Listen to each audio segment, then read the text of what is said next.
It's totally normal to eat Fruit Loops dry, one at a time, with a separate glass of milk.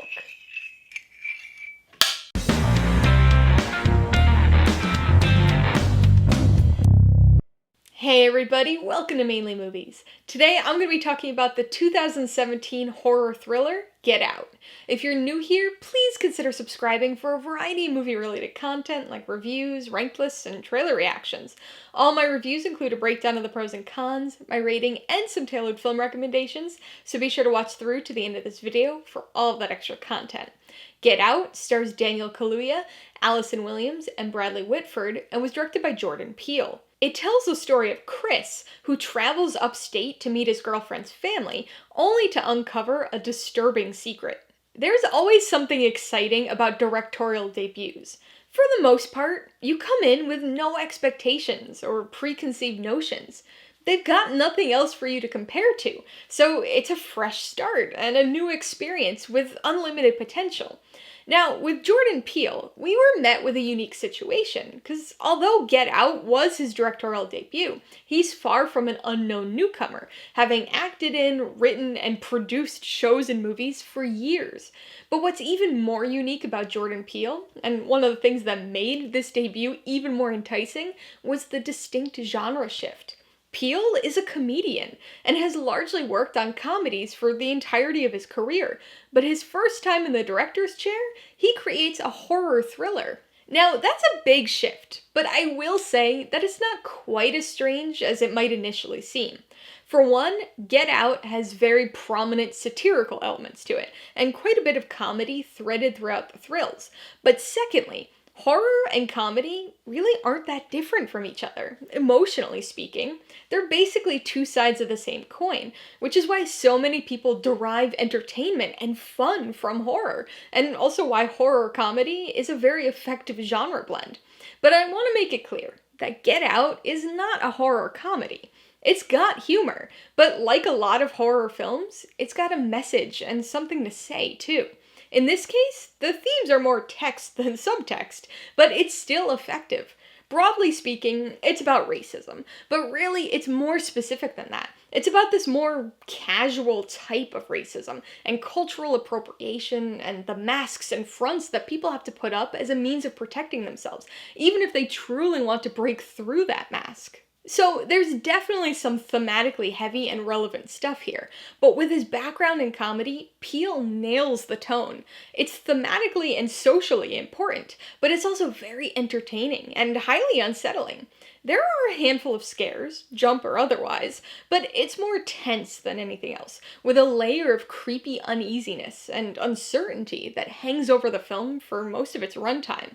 It's full of moments and situations where something just feels off.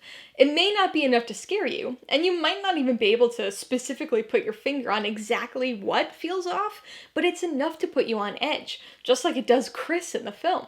But, like I said before, Peele is able to inject some humor into the film to keep things entertaining with some jokes, and relatable with some understandable character reactions. Get Out is the kind of film where going in with as little information as possible is a good thing.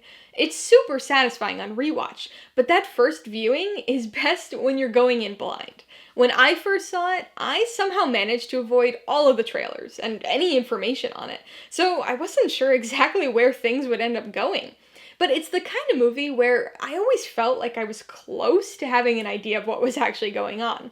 So even though it's not super straightforward initially, it does a great job of keeping the audience engaged with the mystery. It really laid the groundwork of its story and big reveals, which is really satisfying to people who pay close attention, or on rewatch. As the movie goes on, you remember little pieces of information that at the time didn't necessarily seem relevant, or bits of dialogue that just seemed like throwaway conversations. But in reality, not much here is wasted or random. It's all intentionally crafted. As much as I enjoy Get Out, it's not a perfect movie for me. I think it has some pacing issues through the midsection, and a few logicality issues that arise, both of which largely tying back to the concept of the sunken place. I also feel like the character of Rod is a little too comedic compared to the other characters, and the rest of the film. I think it's clever how he's essentially the voice of the audience, but with the way he's integrated into the story, he does occasionally feel just tacked on. But even with the issues, this movie continues to be satisfying, even with multiple rewatches. It's got a great lead performance, a compelling, strange, but very relevant story, and it uses and subverts classic horror and thriller tropes, forming something reminiscent of Hitchcock and Clouseau, as well as social horror of the 70s, 80s, and 90s, but still manages to feel fresh and original. Alright, let's talk about the pros and cons. Pro number one has got to be the story crafting. I just love how this movie pieces together. It gives us all these little bits of information that we need and plants the seeds for not only the themes, but also the big plot points and reveals that are going to come later in the film. It's one of those movies where the first time you watch, you won't necessarily know exactly where things are going, but if you're paying attention, you'll be able to think back to certain moments earlier in the film as they become relevant later on. The same thing also applies to rewatches, and this movie is really incredibly satisfying in that regard for similar reasons. Everything is intentional, and very little of the dialogue or things that we end up seeing in frame are random or unimportant. The second pro is the tone.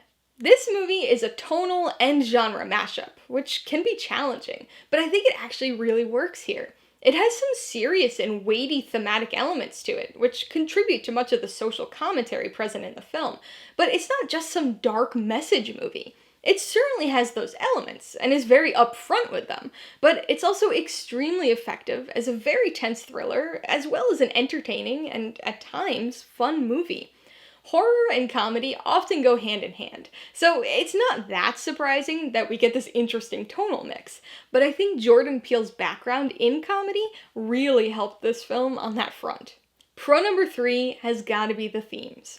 Horror is a genre that has a long history of delivering messages. Social horror and social thrillers have been around for decades now, but it's always great to see a fresh take on themes that have been explored in different ways in the past. This film is very upfront about its themes, but it really works for the movie. This is the type of movie that could kind of easily be reductively described as a movie about racism. But this has a lot more nuance to it than just that, because the characters involved in the film aren't necessarily the type of characters you'd expect to be involved in a story about racism. So it's this different subset of racism and cultural appropriation and social interactions that aren't really frequently explored in film. On the con side, the biggest issue for me was the character of Rod. So this is Chris's friend, who house sits and takes care of his dog for him while he and his girlfriend are on their trip. As a result, he's always separate from the rest of the story, which makes him feel a little tacked on. He definitely has some involvement and some somewhat important interactions in the film, but he's the type of character that probably could have not been there, and the movie wouldn't have been all that different from a story perspective. He's also almost overly comedic. Lil Rel Howery is very entertaining, and I'll admit that some of the jokes definitely make me laugh, but at times he feels like he's from a different movie than everybody else. Before I give you my rating and recommendations, I want to remind you that if you're interested in buying Get Out or any of the other films I mentioned today, I do have affiliate links for all of them in the description below. I get a small commission from anything you buy using one of my links, so I'd really appreciate it if you use them if you're in the market for any of these movies. I'm gonna give Get Out 4 out of 5 paws. This is an excellent directorial debut by Jordan Peele, who's able to add a spark of humor to a chillingly relevant satirical horror thriller with wonderful story crafting and performances. I would recommend Get Out to people who like horror with meaning. There's certainly a place for horror films and thrillers that are just trying to scare and entertain, but it's a genre that frequently has some important thematic things to say to the audience, and this is one of those types of movies. It's really got some social commentary, but it's also very entertaining and engaging, so fans of those types of films, as well as people who like Jordan Peele's other movies, will definitely enjoy this one too. If you liked Get Out, I would recommend Us. This is Jordan Peele's second film, and is another exceptionally crafted and layered horror thriller. It leans a little bit more into horror than Get Out did, with interesting slasher and home invasion elements combined with a creepy, unsettling doppelganger story. If you want another horror movie about a family with a dark secret, you might want to check out Ready or Not. This is a thrilling, bloody, but quite darkly funny story that follows Samara Weaving as the protagonist as she tries to survive her new husband's family. And if you're in the mood for another horror movie with some unexpected social subtext, you should watch The People Under the Stairs. It's very bizarre and with an interesting tonal balance, but it's also fairly creepy at times, and surprisingly, works as a whole. Alright, a couple questions for you guys. Number 1, have you seen Get Out? If so, what'd you think of it? And number 2, what's your favorite directorial debut? Be sure to leave your answers in the comments below so we can get a discussion going. Alright, so if you got some enjoyment, insight, or information out of this review, I'd appreciate it if you'd hit that like button. And if you haven't done so already, please subscribe while you're at it to see more videos like this. Till next time, this has been Alyssa with Mainly Movies, the way life should be.